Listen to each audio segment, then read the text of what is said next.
Reading from Ecclesiastes chapter 4, verses 9 through 12, the New Revised Standard Version. The value of a friend. Two are better than one because they have a good reward for their toil. For if they fall, one will lift up the other. But woe to one who is alone and falls and does not have another to help. Again, if two lie together, they keep warm. But how can one keep warm alone? And though one might prevail against another, two will withstand one. A three-fold cord is not quickly broken. The word of God for the people of God. Thanks be to God.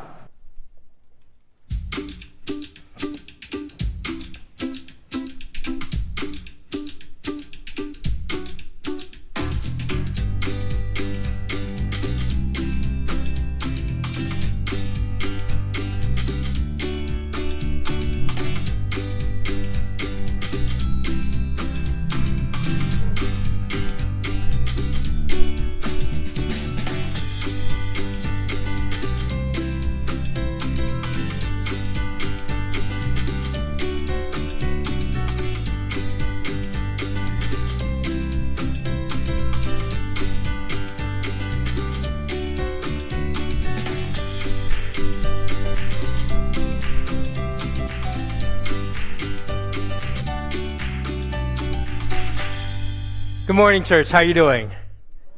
It's nice to have you here at Raleigh Day, and it is so nice to have all our visitors and returning members, and also our continuing members to come and join us as we rally around a purpose. Someone asked me what Raleigh Day is. What is Raleigh Day? Raleigh Day is a time, of course, if you had noticed, there are some movements around the church that they actually selected September 18th as a national Back to Church Sunday. So what it is, it gives them an opportunity for people who haven't been able to come to church, sometimes during the summer or even beyond the summer. And this is a time where we can invite and say, hey, come back. But the reason that we need to say is, I think it is more about the meaning of why we should come back. I do have to say I love the name of Raleigh Day. It comes from Raleigh Court, right? Obviously, it might have come from Raleigh Court. But someone put a twist in it and said rally. So what do we rally? Rally is a gathering where people rally around and circle around of particular meaning. And what do we have to rally around? Rally around the mission that God had gave in our life. Yes, the gift that God had gave through the transformation that God had gave through our Lord Jesus Christ. And we are rallying around a mission. And I do have to say that this is a time where we invoke and we remind ourselves of why we are gathered here on a Sunday. Why we are gathered here as a community called Raleigh Court. Why we are trying to build this community. So I do have to say the mission, I talk about the mission of the United Methodist Church. The mission of the United Methodist Church is to, can we read this together? Make disciples of Jesus Christ for the transformation of the world. This is our mission, that we make disciples, and as we make disciples, what we do, we are here to transform, and we are here to bring hope into this world that seems that it is hopeless. And just to focus a little bit more, we wanted to clarify what it means to make disciples. So for us at Raleigh Court United Methodist Church, we said that making disciples means loving God and loving others. Let me say it one more time. What does make disciple mean? Loving God and loving others. So we can go and transform the world.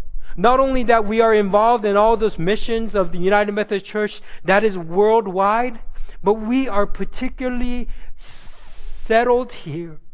And we are actually founded here for a mission to transform the world of every people that is gathered, but also the people who are surrounding us. Now, when I talk about the people who are gathered, I really hope that this gathering, this community will help you to transform your world. People might go through tough times. Yes. People might go through some crisis. Yes.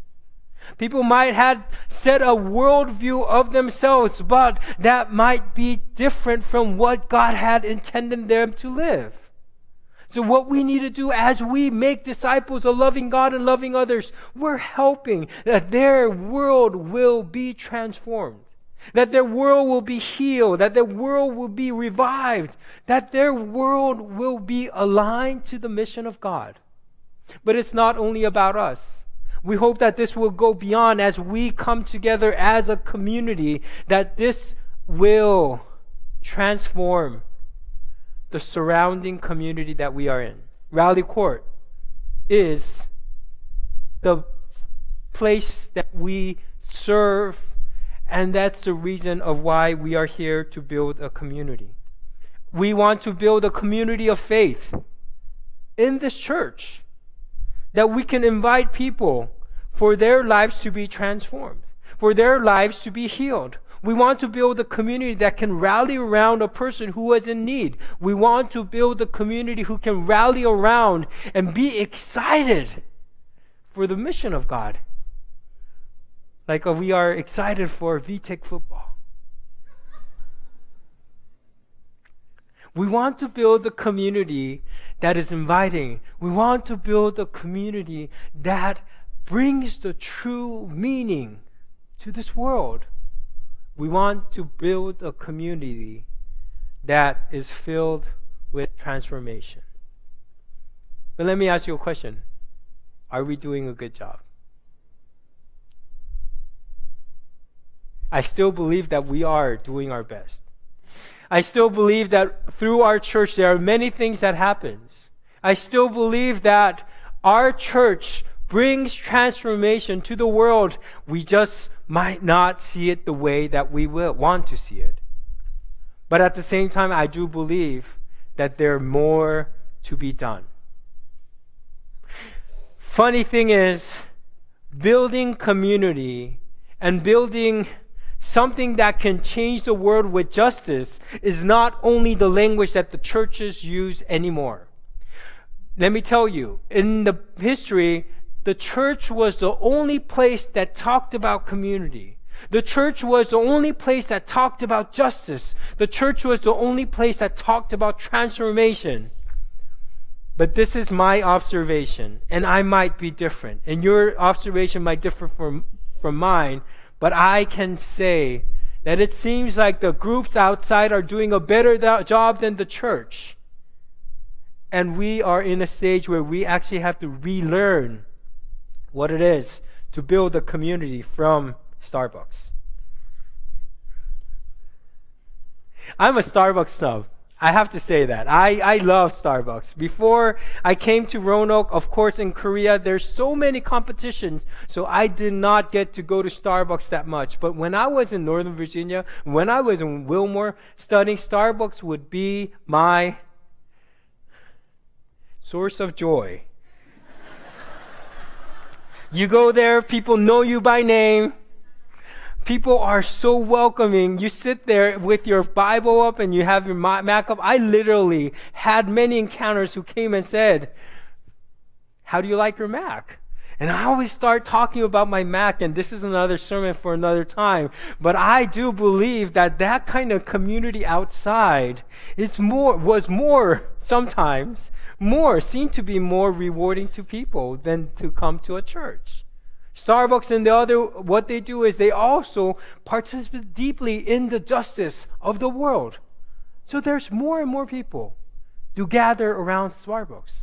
Have you ever been, and I do want to say a disclaimer that I'm not to advertise Starbucks throughout this whole sermon. Of course, I'm going to talk about it a lot. But have you ever gone to Tower Starbucks?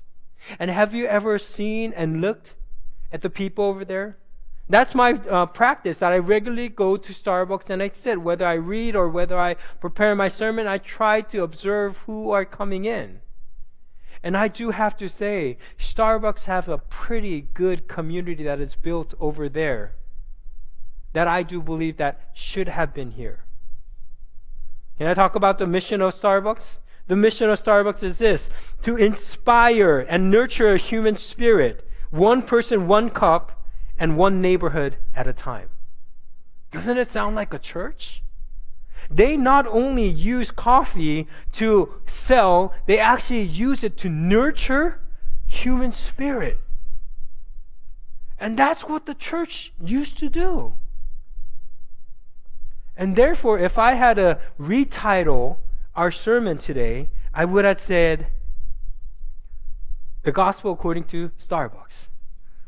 What the church needs to learn from Starbucks in order for us to build the community that we can grow together.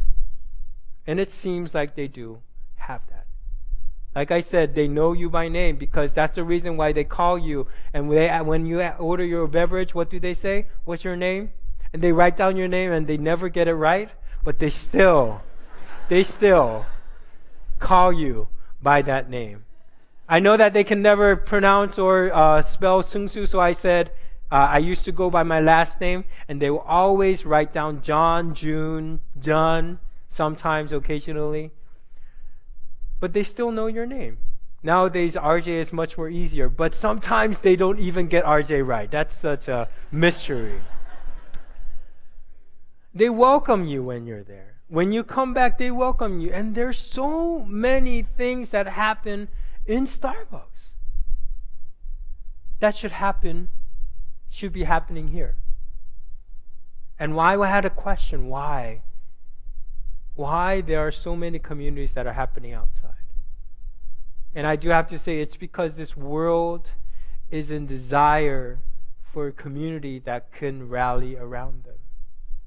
And when the church is not offering that community, what happens? There will be communities outside that offer it instead of the church. So I do believe that it is important for us to go to the book of Ecclesiastes and think about why we need a community. Of course, I'm going to go and start beyond the verse that we had read today from chapter 4. And it actually, before I go to chapter 4, before I go to that, I do want to talk about Ecclesiastes. In the book of the Bible, we have 3 books that we consider as wisdom literature. The first one would be Proverbs. Yes, Proverbs. And the second would be Songs of Songs. And the third one would be Ecclesiastes. According to Adam Hamilton, he says that the Israelites have this saying that to invite the 20s to read the Songs of Songs. And no one is laughing because they don't know what comes out of Songs of Songs. I do want to encourage the 20s to go and see. You will be quite amazed and surprised by the language that Solomon uses in the Songs of Songs. Now in the 30s, what he tells them, the Israelites, and it's a tradition of Israel, to recommend them to read the Proverbs. Why? Proverbs have such wisdom about life. And Proverbs, like I said, and it's according to, especially for Braylon and Peter and all our children, I do want to strongly emphasize to read Proverbs at least 1 chapter a day. Because Proverbs have 31 chapters, it is easy for us to read along the date. So since today is the 18th, which chapter should they be reading? 18. And if you do that during your times, think about the wisdom that they gain, that they learn from God. And if that becomes a daily practice, at least for me, that has been a daily practice. And the third recommendation for the 40s and above is to read Ecclesiastes. Why should we read Ecclesiastes? This is how Ecclesiastes actually starts. On the first chapter of chapter 1, I haven't had it on there. Meaningless, meaningless, says the teacher. Utterly meaningless. Everything is meaningless. Ecclesiastes chapter 1, verse 2 and 3. What does that mean? Doesn't that summarize sometimes how our life can be? We are living in this world that is asking for us to continue to work and work and work. And sometimes, don't you ask, why am I doing this? Does this have any kind of meaning? And am I producing any kind of meaning to the world? Not let alone the world, am I producing any kind of meaning for me? And Solomon, who we assume that had written Ecclesiastes, is the one who had everything. He had the kingdom to himself. He had all materials to himself. But he himself, and actually on the top of the world, he said, meaningless, meaningless. Utterly everything is meaningless. And what he does through Ecclesiastes, he tries to find the meaning of life. Ecclesiastes is about 12 chapters, and as a matter of fact, I had read Ecclesiastes at Starbucks yesterday, and it is a beautiful literature. I definitely want you to read it. But going back, we want to see the meaning of why people need community through Ecclesiastes chapter 4. So if I go to the message, I want to read a couple of things and highlight a couple of things.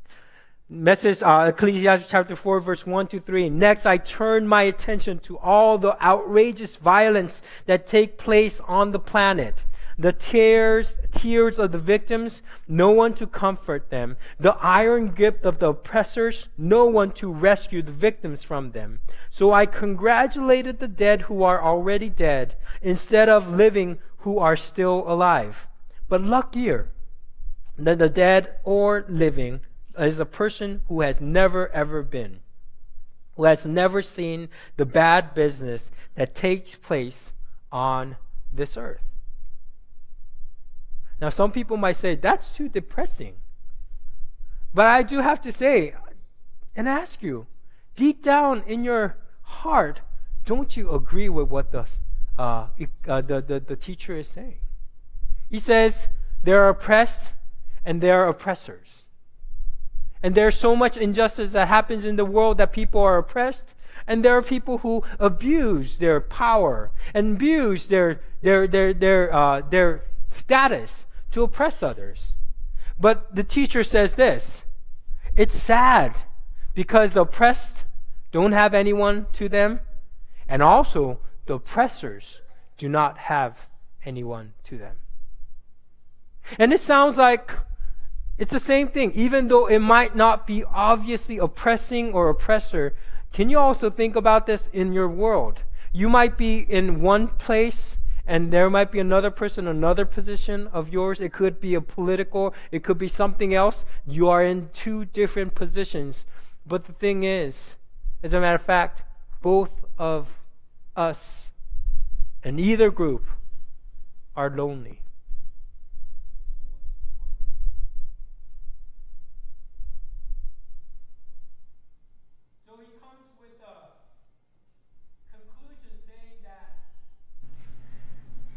It's better not to live. Actually, he envies the ones who are dead already. And then he says, oh, I think about that and I think there is a person who is luckier. Not only the one who is dead, who don't have to see all these arrays going on in the world, and not the ones who are living in this crazy world. I actually envy the one who haven't been in this world, period. Because they did not go through this meaningless strife of the world. And by any chance, don't you think that this is still true to us? It continued on by saying, I turned my head and saw yet another wisp of smoke on it, ways to nothingness. A solitary person, completely alone, no children, no family, no friends, yet working obsessively late into nights, compulsively greedy for more and more, never bothering to ask, why am I working like a dog? Never having any fun. And who cares? More smoke and a bad business. He might be talking about a person who literally does not have any family surrounding them. But even though we have family, don't we still live in this kind of rut of continuing to work in a way that the teacher in Eugene Peterson had to write it, working like a dog? And asking, what is the true meaning to this? The Ecclesiastes, the teacher of the Ecclesiastes, is presenting an unending problem of this world. That when we are alone, and when we are in the rut of loneliness, whatever we do, we are to feel the disparity of meaningless. And what he does is, he says, therefore go and find a community. And like I said, the church had offered that before. But since the church might not be doing a good job, starting a couple years ago, outside world is building that community. The story of Ecclesiastes continues as we had read today.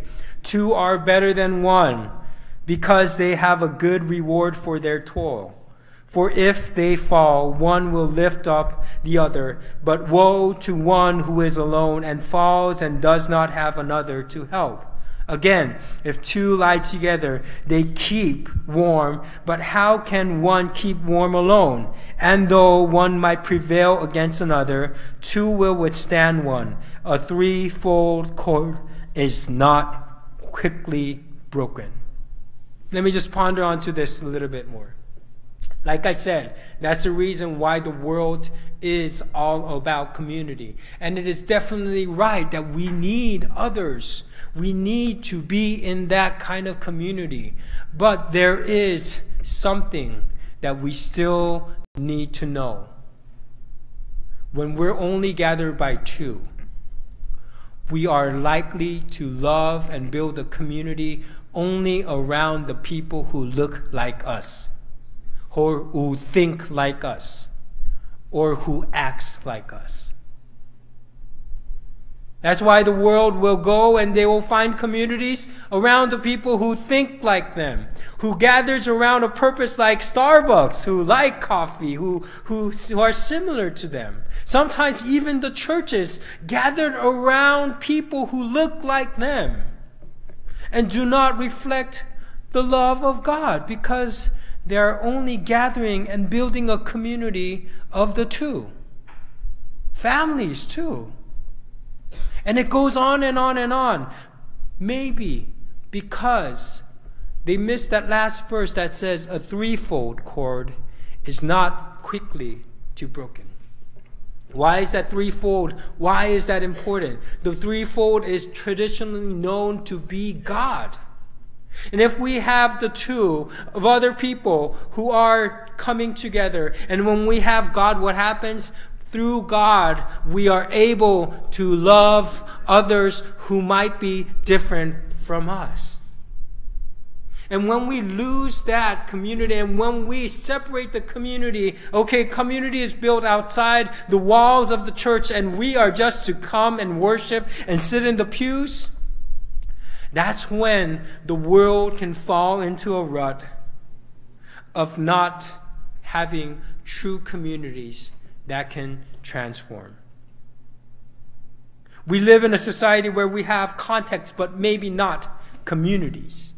We might know a lot of people, but it might not transpire into a place where we truly love each other and we are there to transform the world, giving some kind of hope to this world that tends to be lonely. But at least, like I said, Starbucks seems to have a better approach to building a community than the church that I have seen. Therefore, the church needs to learn some points on community formation through Starbucks. One of the things that I also read from a book called Creating Communities by Andy Stanley, he says he was astonished when he saw a sign of Starbucks recruiting people. There was a sign that said, "Come and work with us at Starbucks." And this is what it read. The card read, "Create communities. Make a difference in someone's day." And in the back it says, "When you work at Starbucks, you can make a difference in someone's day by creating an environment where neighbors and friends can get together and reconnect while enjoying a great coffee experience." Doesn't it sound like a church? So what I did is I actually put a church in there, and this is what I said. Create a community, make a difference in someone's life. When you come to church and come to Christ, you can make a difference in someone's life by creating an environment where neighbors and friends can come together, rally around God, and reconnect while enjoying church.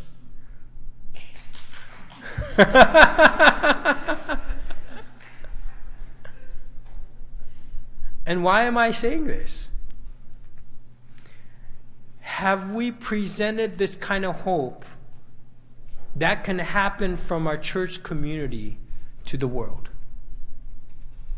Have we ever presented an experience to people that it is worthy to invite them and say that there is a true transformation in my life that happens through Jesus Christ? A recent campaign of Starbucks is a campaign called Upstandard. And this is a person who will stand for a meaning and a cause of the world. And like I said, I want to disclaim that I'm not to advertise Starbucks. I'm just saying that they are doing things better than the church of building a community. And there are some points that we can learn from this video. So I want to share this video with you.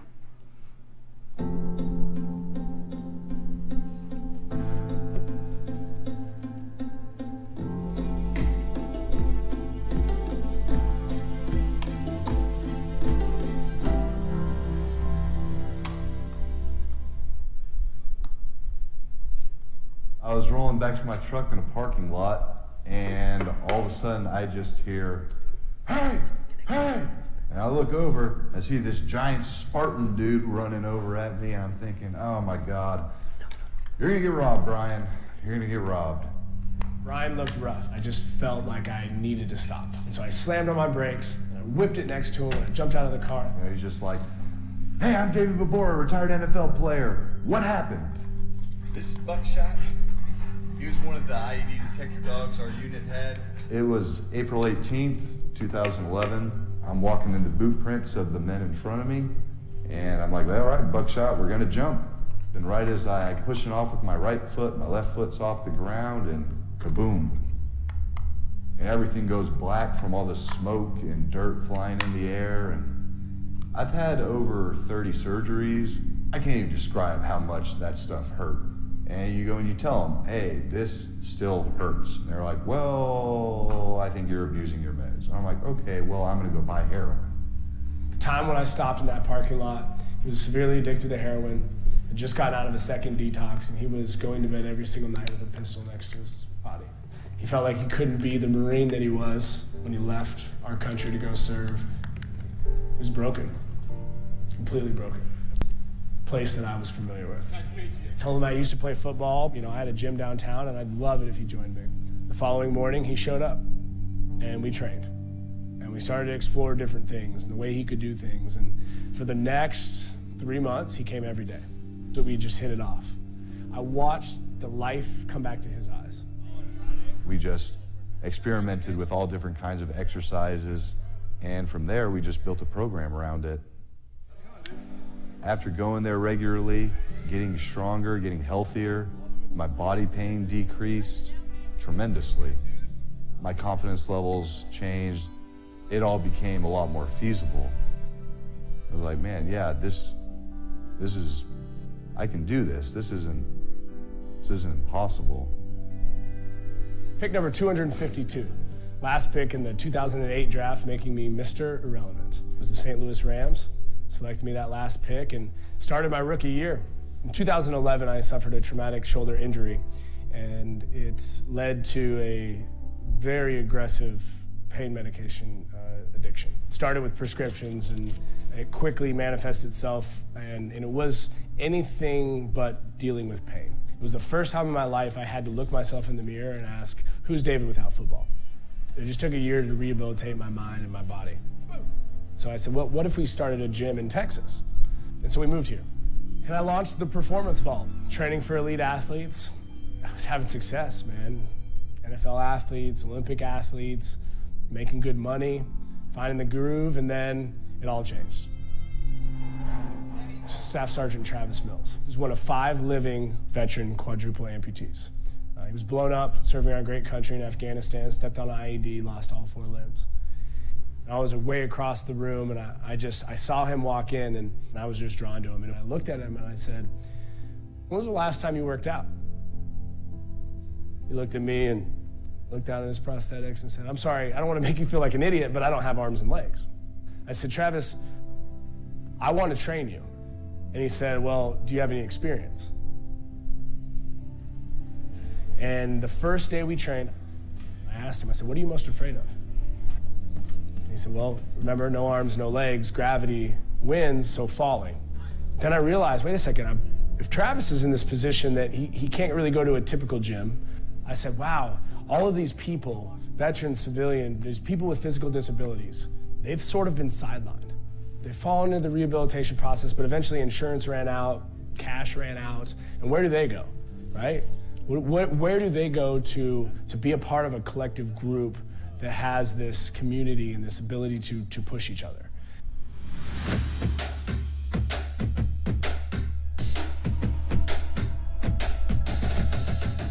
You know, as they graduate this 9-week course, and they continue to train as alumni, they recognize that they have this ability to train new people like them.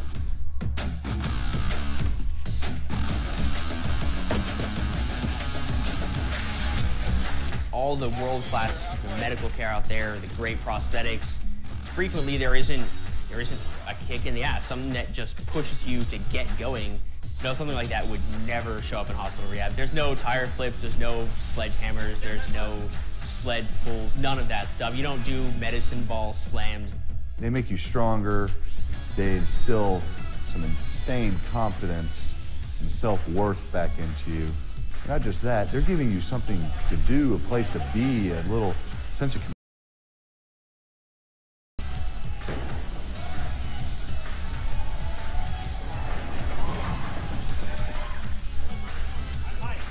David's program, it's invaluable.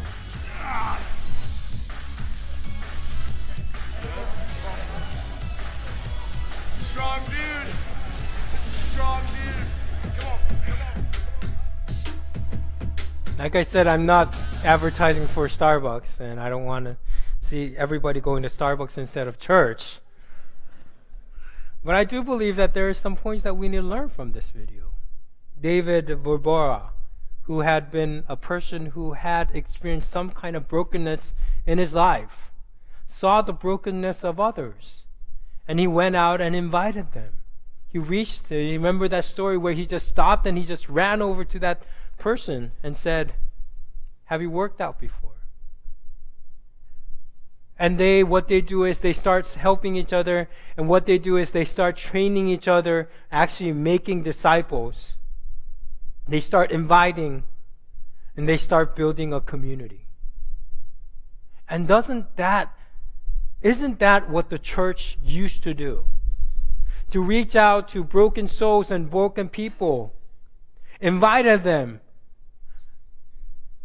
loved them,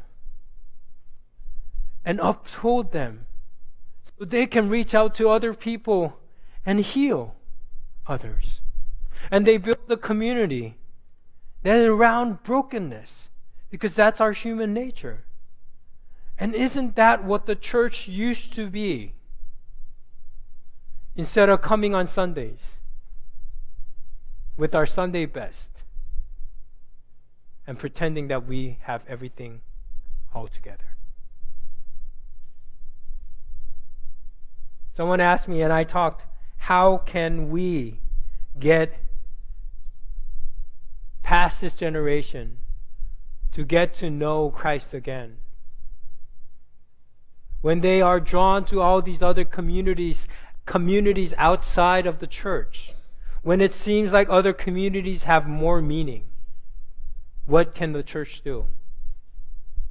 The church has only one solution, in my thought, is to build church community builders.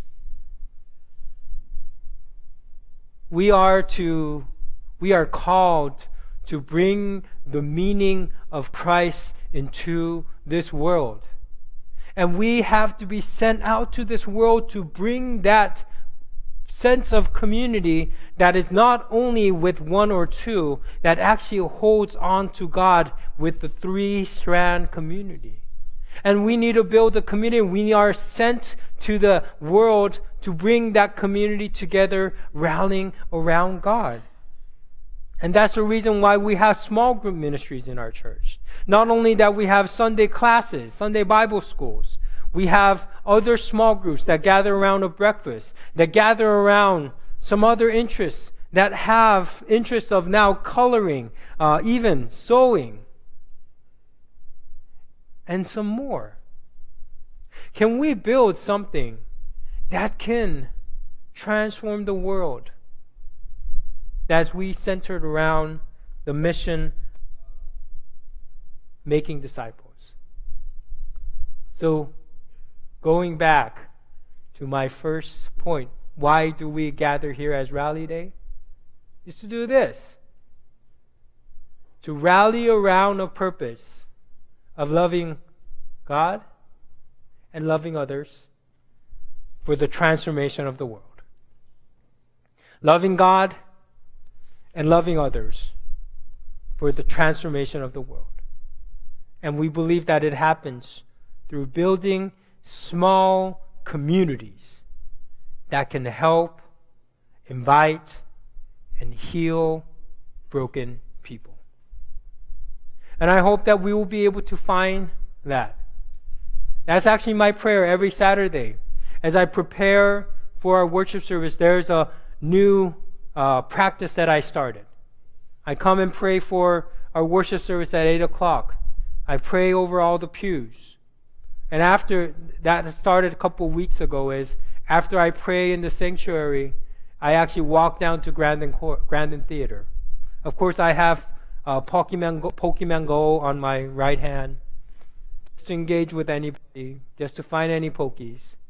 But I walk down through Grandin Theater area and I see all these people and I pray, Lord, how can we build a community that can heal and that can restore, that can give meaning to life to others? And how are you going to use us? That is my prayer, and through the prayer I hope that I'll be able to be used in that capacity. But I don't want myself to be that person. I want us to all go out and build a community. In order for us to transform the world, what we need to do is we need to be able to experience a community in this church first. And that's the reason why we are launching a new vision and a new emphasis on small group ministry. And I hope and pray that you will experience that community and be restored by the meaning of life through that small group experience before you get sent out into the world. And imagine what will happen if we are all sent out into this world as community builders. I do believe that we will be able to see the mission of God being fulfilled through us to transform this community. So my question is, will you join us? Let us have a time of prayer.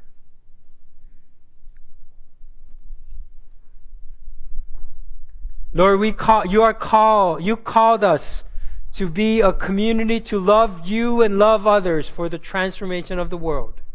And by any chance, if we had lost the sense of building that community and the world had advanced us, help us to learn from the world, because they contain partially of what you had intended us to be. And as we hold on to you and continue to love others, help us to restore the true meaning of a three-strand, three-chord community in our church, and help us to be an agent of transformation unto this world. So be with us as we rally around this purpose and continue to grow us together. We thank you and pray this all in your name, Jesus Christ. Amen. Let us all rise for the final hymn.